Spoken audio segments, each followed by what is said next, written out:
আর কি, পুজো এসে গেছে। আজ থেকে পাহাড় তিস্তার রান্নাঘরে পুজো সিরিজের পুজো স্পেশাল রেসিপিগুলো পেতে থাকবেন। আচ্ছা, আজকে পুজো সিরিজের পুজো স্পেশাল রেসিপি কি গো? আজ বানাবো নলেন গুড়ের সন্দেশ। প্রথমে 4 লিটার দুধ জাস্ট একবার ফুটে উঠলেই বন্ধ করে রেখে দেব। আর একটা বাটিতে নিয়ে নেব 2 টি স্পুন ভিনেগার আর 2 টি স্পুন জল একসাথে মিশিয়ে রাখবো। তারপর গ্যাসটা বন্ধ করে দুধটা 2 মিনিট রেখে দেওয়ার পর ওর মধ্যে অল্প অল্প করে ভিনিগার মেশানো জলটা দিয়ে ছানাটা কেটে নেব। ছানাটা কাটতে ঠিক যতটা লাগবে ভিনিগার ততটাই দেব। তারপর ওই ছানাটা একটা সাদা কাপড়ের মধ্যে দিয়ে ছানার জলটা সেঁকে নেব। তারপর ভালো করে ছানার জলটা ছেঁকে নেওয়ার পর ঠান্ডা ফ্রেশ জল দিয়ে ছানাটাকে ভালো করে ধুয়ে নেব।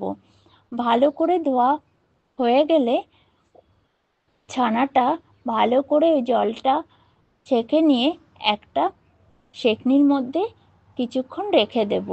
তাহলে কি হবে, ছানার সব জলটা ঝরে পড়ে যাবে।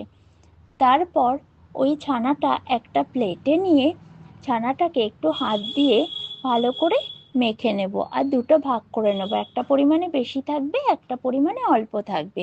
আর লাগবে চিনি আর নলেন গুড়। আর অল্প পরিমাণ ছানাটা চিনির সঙ্গে গ্রাইন্ডারে দিয়ে ব্লেন্ড করে নেব। তারপর গুড়ের সঙ্গেও বেশি পরিমাণ ছানাটাও ব্লেন্ড করে নেব। তারপর একটা প্যানে ওই যে চিনি মেশানো ছানা যে ব্লেন্ড করেছিলাম সেটা ভালো করে নাড়িয়ে চাড়িয়ে এরকম করে নেব। নেওয়ার পর কি করব, ওটা গ্রাইন্ডারে আরেকবার ব্লেন্ড করব, একটা আটার ডোয়ের মতো তৈরি হয়ে যাবে। আর এরপরে ওটা নামিয়ে নিয়ে ওই যে প্যানের মধ্যে আবার ওই যে নলেন গুড়ের সঙ্গে বেশি পরিমাণ ছানাটা ব্লেন্ড করেছিলাম সেটাও একটু নাড়াচাড়া করে নেব। একটু শুকিয়ে এলেই ওটা আবার ব্লেন্ড করে নেব। ব্লেন্ড করলে এটাও একটা আটার ডোয়ের মতো তৈরি হয়ে যাবে। দেখুন, তারপরে একটু মেখে পুরো আটার ডোয়ের মতো তৈরি হয়ে গেছে। এবার চিনি মেশানো ছানার ডোটা একটু লম্বা করে একটা শেপ দিয়ে নেব। আর গুড় মেশানো ছানার ডোটা দিয়ে একটা রুটির মতো করে নেব। তারপর ওই রুটির মাঝখানটার মধ্যে রেখে ওটা ভালো করে রোল করে আটকে দেব। খুব আলতো হাতে করতে হবে। দেখুন, এরকম একটা শেপ এসছে।